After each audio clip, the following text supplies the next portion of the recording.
What's up, guys? Spider here. We got some Clash of Clans for you. We should be getting back to normal. Hopefully, starting today, we'll have a video for you every single day. Who knows? Maybe even more. Maybe even more. Depends on what kind of appetite you guys have for these videos. Anyways, wanted to go over my final Town Hall 6 build with you guys. And later on in the video, I'm gonna go through just one little design concept with you and just give you my viewpoints, because I think it's important. I mean, every little bit helps, right? So I've been working on upgrading my outer walls. So I've segmented my town hall, and I've wrapped my defenses in and around there, and I try to keep everything in a tightly integrated.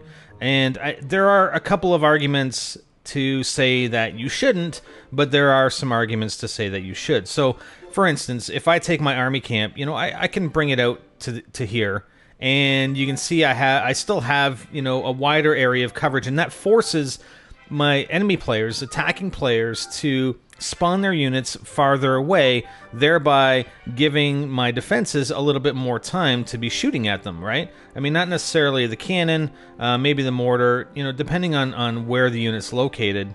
Let's take this for an example. You take the mortar and see how I have this wall here. So that wall is moved out there to force the spawn to be a little further out, just because I have an extra wall. And that's, I think Zurg who's part of our clan, suggested that.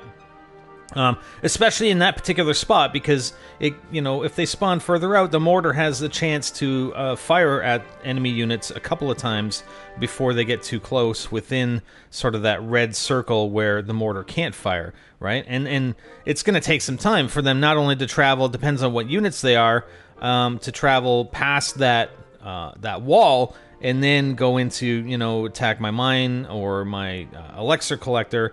And at all the while, my mortar is attacking them and just shooting after, one after another.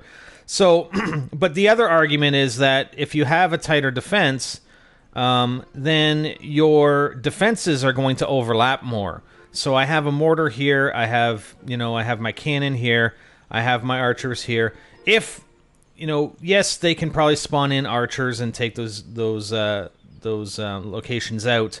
But there's more of a chance, if I have it out here, there's more of a chance for them to bring archers in and take out that army camp when they're not getting hit, right? So that's why I like to keep things a little bit tighter, and I've got a lot more overlap on my defenses. So as units, enemy units or attacking units come in on the south, I have my wizard tower here. The cannon is going to be able to shoot at them, air defense. But then I also have, my other mortar is going to come into play as they breach my defenses, as is my clan castle and the mortar on the other side, etc. So it's just trying to keep a tighter focus on my defenses so that I'm shooting enemy attacking players multiple times with multiple units. Okay, so that's the theory behind that. Like I said, again, your preference may be to spread it out a little bit more, so you have fewer defenses firing on attacking players sooner. I prefer having more defenses attacking on them a little bit later. So I have been working on upgrading my outer walls. Like I said, my town hall is directly in the center. I've got it walled off, and I upgraded those walls to level 4, probably level 4, before I started upgrading these walls to level 6. So I have these almost all complete, and people are wondering, how do you get all these upgraded walls, and what are you doing? Are you gemming? And I'm like, no, I'm not gemming. What I do, I have my scheduled builds, right? So I have 3 army camps that are being worked on right now, and I'm upgrading my cannon, and yes, tonight I will have my first dragon. Yeah! I'm going to record that too. My first dragon. I want to get a dragon offense, and I want to get a defensive replay of somebody attacking my base and me popping out a dragon out of my clan castle. It's going to be epic. So that's what I'm working on. So tonight, what I have scheduled is one of my mines, to finish one of my mines, and to also upgrade one of my mortars. So I need 400,000 gold for my mortar, and I need, let's say it's this mine, I need 56,000. So 456,000. Well, I have 1.477 million, and by the time tonight rolls around, I should have more. So what I end up doing is, as soon as a builder comes available, I'll go and upgrade these last 2 walls, and then I'll start upgrading the walls that are in around my town hall until I have approximately 560,000 gold left, and then I'll spend the rest on upgrading. And then I don't need, these guys aren't going to be finished with the army camps or the mortar or the mine for a few days, so I have a number of days to regenerate or rebuild my gold, both from my mining as well as my raiding, so that, okay, next time building comes up, well, I'm going to have excess again, so then I could upgrade a bunch of walls, and then until I only have enough to complete the next upgrade, and then I set the upgrade in progress, and I just keep doing that. And I have scheduled out all my upgrades for Town Hall level 6 all the way to finalizing the upgrade of my Town Hall level 7, and it looks like that's going to happen. I did it all in a spreadsheet to try and come up with the optimal build schedule so that everything comes available. All my builders, my 5 builders, come available at the same time once I'm at Town Hall 7. And I got it nailed down to about July 29th. The morning or afternoon of July 29th, I'll have everything done and all my builders working on new builds. And I will have everything upgraded for Town Hall level 6, including all my mines and my elixir collectors. So I'm going to show you exactly, well, how are you getting all these resources? How are you getting, how are you getting all this gold to upgrade your walls? And some of my clanmates were saying, well, what the hell? It took me like a year to get level 6 walls. Yes, I have the advantage of 5 builders. Yes, I did purchase gems for the purpose of getting all 5 of my builders, but that's about it. Then, I'm selective with my battles. I mean, I could spend, I've spent upwards of 20,000 plus gold just going from base to base, trying to find one that is a good target. And actually, that's a defense log. Sorry. Yeah. I got attacked pretty good by a couple of people. The Solos guy, I'll just go over this quickly. The Solos guy, I mean, he used a lot against me, and I only lost 5 trophies, so that wasn't bad. He didn't 100% me. The second guy here didn't 100% me either. He was actually much more effective at attacking, but he still didn't 100% me, and I did lose 23 trophies. Unfortunately, I think he's a pretty low trophy level in order for me to lose 23 and for him to be so effective. But I usually only lose to higher level players. My attack log, so this is a good example here. And don't look at the second one because that was just brutal. That was my bad. Okay, so we're going to look at this one, right? And like I said, I search around for these opportunities. And this looked like a good opportunity. I look for bases that have a lot of available gold to loot. So I send in my giants to attack. I'll go double speed first and get the attention of the mortar, and then I have my archers at the top left. So I basically divert attention, and then I'm bringing in my wall breakers to break through to that inner wall because I want to get rid of those mortars. I want my giants to get rid of the mortars, and then I'm sending in my goblins, obviously, to take everything else out. And I have the lightning spell as well, which is pretty useful. I've been using the spells a lot, the lightning spell, and I have the healing spell as well.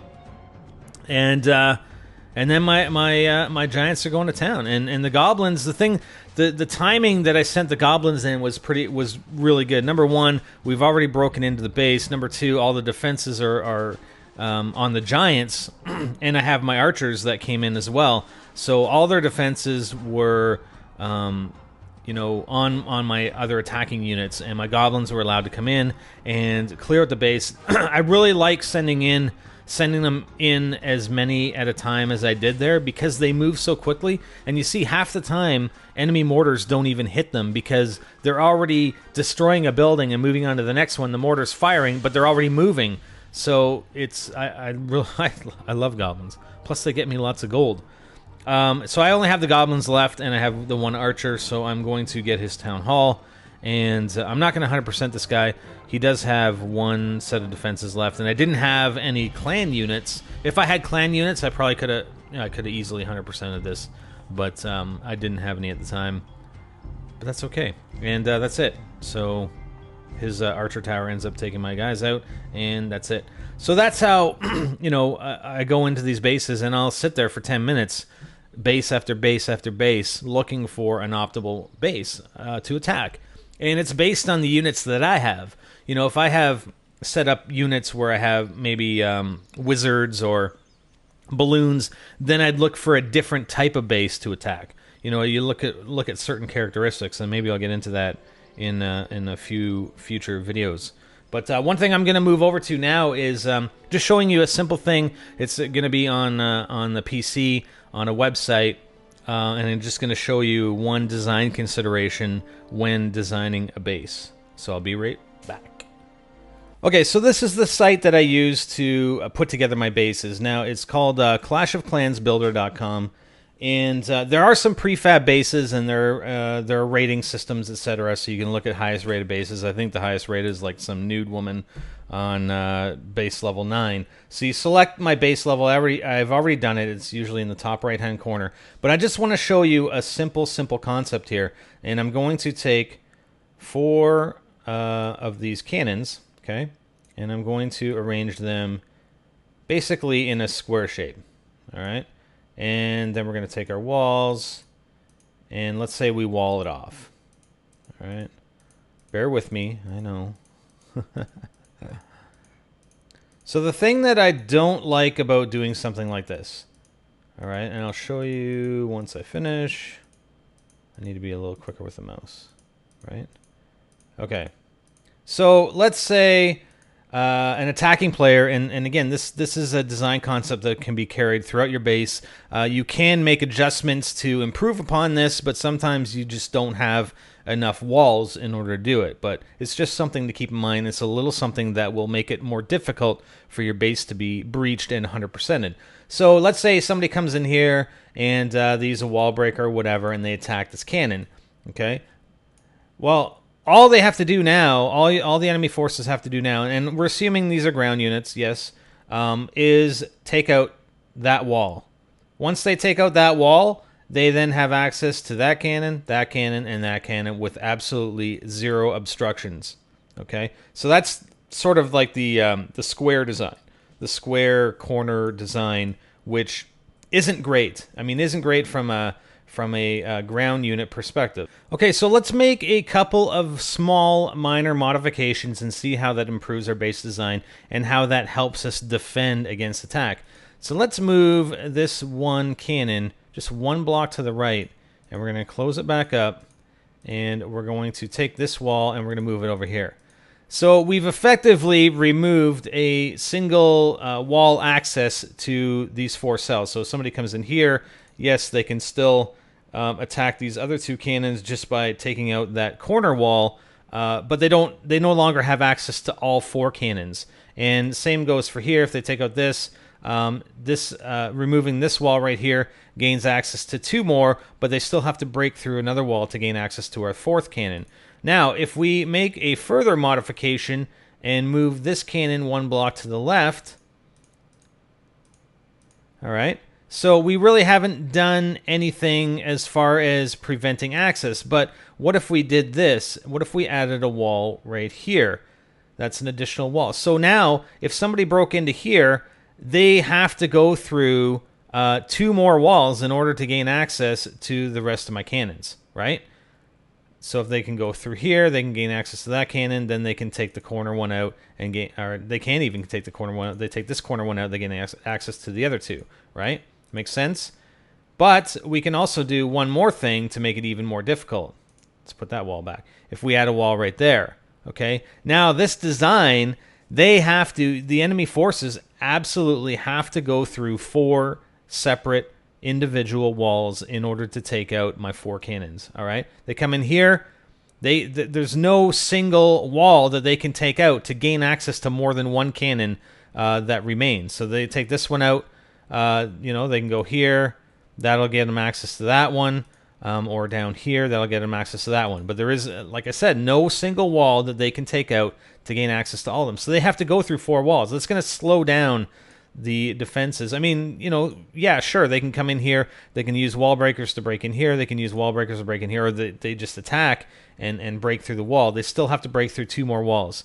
So instead of breaking through, you know, presumably, they're going to send a wall breaker in to break through the first wall. Let's just make that assumption. So it's going to be a pretty quick breach of the first wall, but then typically it's pretty hard to get wall breakers to attack specific walls, especially once you get into in the interior of a base. So for them to use additional wall breakers is, the risk of that is going to be reduced beyond the first wall. So it's going to take them a lot of time.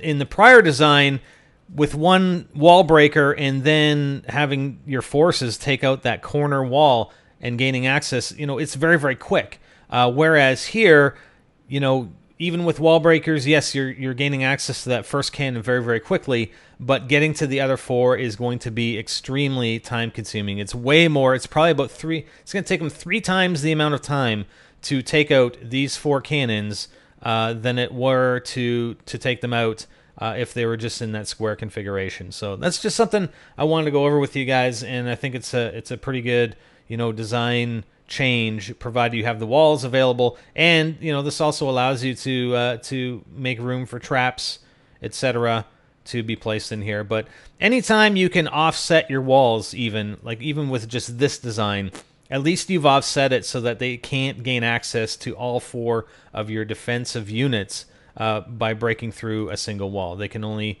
you can only gain access to 3 at a time with this design. But then putting these additional walls right there, yeah, it's gonna really put a dent in how far they can get into your base when you're on defense.